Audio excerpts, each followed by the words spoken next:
Let's begin today's Vanguard news with Bushiroad tickling your limit break era nostalgia one more time by including storage and deck boxes for DZPS 01 to 3. I would have thought Bushiroad would have sold these separately to squeeze more money off players who wanted to play in a format that's basically died Yu-Gi-Oh! But in a shocking twist they didn't, so actual props to them. Time to do a speedrun of Japan exclusive swag in this year's WGP event, so we English players can regret not being born Japanese. Promo packs containing frame rare versions of certain vanilla trigger units.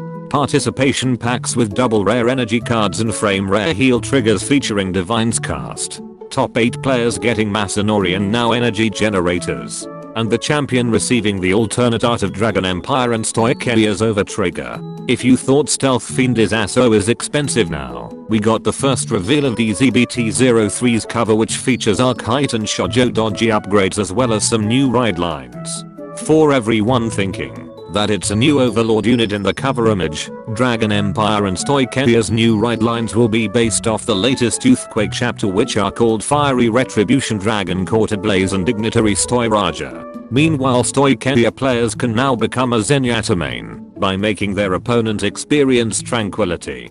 Dark States and Keta Sanctuary's new ride lines will be based off the latest Craycross epic novel, which are called Ritual Governor Sacrifice Glass and Poison Knight of Silence Undercover Maduan. Chaos was so unpopular that they replaced him with what seems to be a walking anal beads, and Thegria was too popular for two big reasons that they replace her with her crush's introverted vice captain.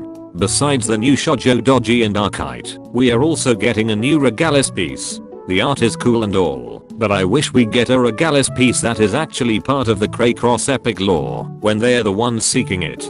Despite Lyrical Monastery finally joining the other nations in the mainline booster sets, Bushiroad is giving the nation a solo booster set yet again according to this release schedules for Japan in the coming months. While this might be the only way to support every ride line the nation has spawned, it also means they get power crept in order to just keep up with the rest of the other nations again. This is seriously reminding me of the collapse of Zimbabwe, especially since the new booster set means Bushiroad has to create 3 new ride lines. Those that don't learn from history are doomed to repeat it. Get those roaming prison dragons cheap while you still can. Zga's new cards were revealed for DZBT-02. Disastrous Slurper is your typical D-series starter that's going to star in a lot of Vanguard unit doujins from now on. Abyss Fishing, when ridden over by Split the Preordained, lets you pay 1 Soul Blast to add up to 1 normal order card and send up to 1 unit card from the top 7 cards of your deck. While better than Ranker Chain, this is a turn slower. Expect a lot of debates on which one would be better for Zga.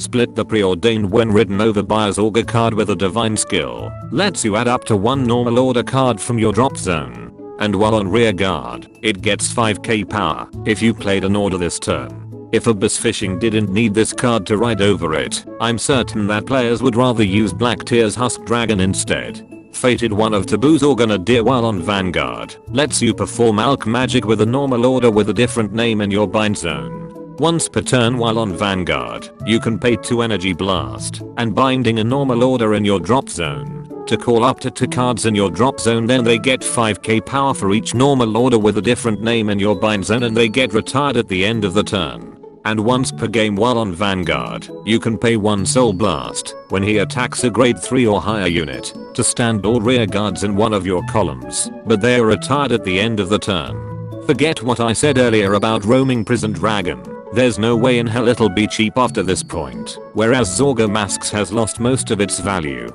And like with the previous Fated cards, this might be a good tech in various Stoicheia decks that run Inlet Pulse, yet another card that's never going to have a price drop.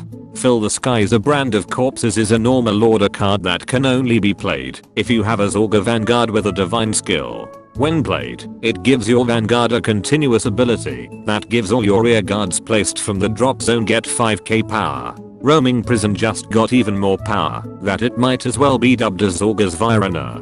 Clutch of Grudge Toxin is a normal order card that can only be played if you have a Zga Vanguard with a divine skill. When played, it gives your Vanguard an auto ability that lets you retire a rear guard when it attacks a Vanguard. To retire an opponent's rear guard, then this unit gets 10k power. Zga finally has a retire effect, but pumping Zga Nadir seems pointless when you could use other order cards to buff Roaming Prison instead.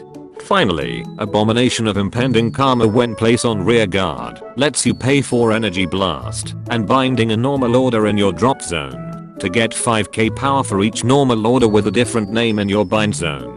And while in the drop zone, you may call this card at the beginning of your battle phase. If you have a Zga Vanguard with a divine skill and you performed Alch magic this turn, then this card gets an extra crit if your opponent's Vanguard is grade 3 or higher.